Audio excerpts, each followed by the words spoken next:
Assalamualaikum warahmatullahi wabarakatuh. Hamdan wa syukronillah amma ba'du.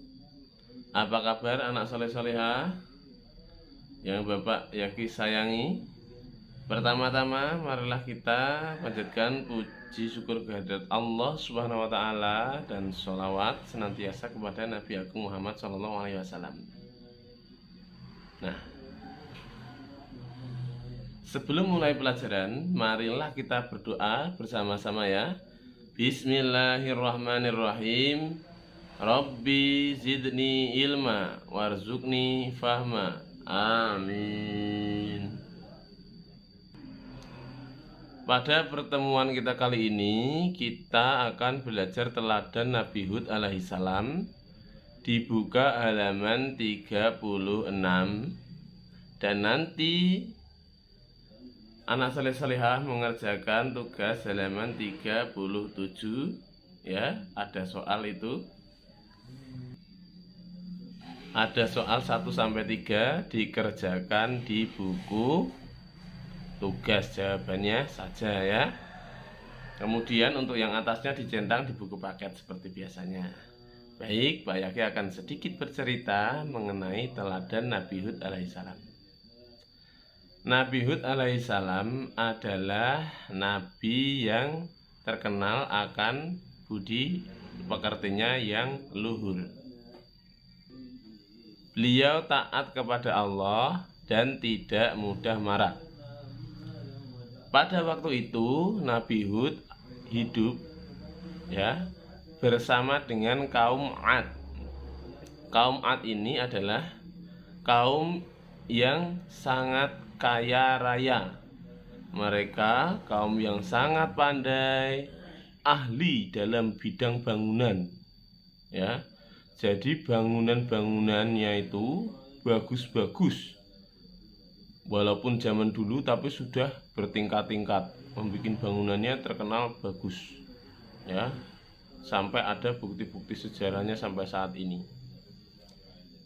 Kemudian di samping kehebatan dalam bidang bangun-membangun, kaum Ad ini juga pandai dalam bidang pertanian. Jadi selain kaya raya, bangunannya tinggi-tinggi ya, pertanian mereka juga sangat maju. Buah-buahannya banyak ya, hasil tanamannya melimpah ruah, macam-macam ada di sana.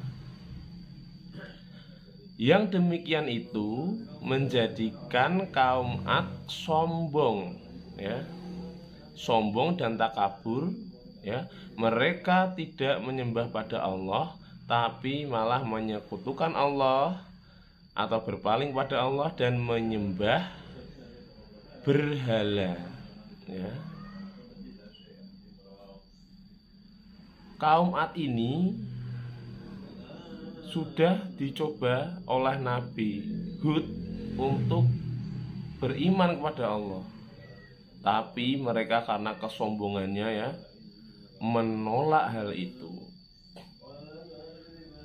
itu dan mengatakan bahwa Nabi Hud ini adalah orang yang dungu atau orang yang bodoh.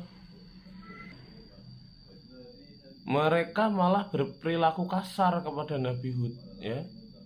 Nah, di sini Nabi Hud diuji keimanannya kepada Allah. Beliau tetap sabar dan tidak mudah marah ya.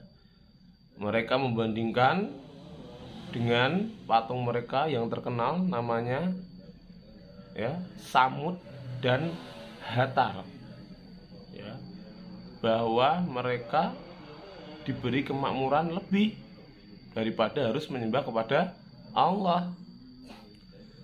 Suatu ketika Nabi Hud bersedih dan berdoa kepada Allah. Allah pun mengirim azab kepada kaum Nabi Hud, yaitu kaum Ad ya. Mereka dilihatkan oleh Allah langit yang gelap dan mendung yang besar. Nabi Hud berkata kepada kaum Ad bahwa akan ada azab dari Allah Subhanahu wa taala, maka ikutilah aku, ya, ikut bersama Nabi Hud. Bagi orang-orang yang beriman percaya pada Allah, ikut kepada Nabi Hud untuk bersembunyi di balik gunung. Akan tetapi kaum Ad masih keras kepala dan mereka menyombongkan dirinya, ya, karena bangunan-bangunannya kokoh kuat. Kenapa harus ikut berlindung di balik gunung? Di sini aman. Mendung itu akan membawakan rahmat buat kita. Mereka berbilang kepada Nabi Hud seperti itu. Akan tetapi azab Allah akhirnya telah tiba. Kaum-kaum yang beriman yang percaya kepada Nabi Hud dan percaya kepada Allah ikut Nabi Hud di balik gunung.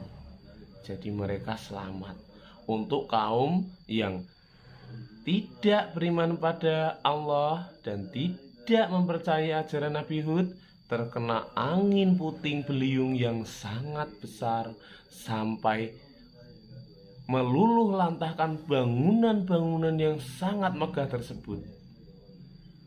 Sampai pertaniannya juga hancur semua, luluh lantah, ya. Itu dikarenakan apa?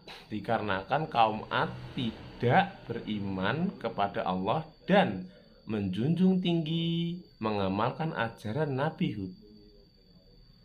Ya, yang perlu kita pelajari di sini adalah sifat-sifat Nabi Hud yang sangat sabar dan tidak mudah marah walaupun dikasari, dihina oleh kaum Ad dalam berjuang untuk taat kepada Allah, menyebarkan ajaran Allah Subhanahu wa taala.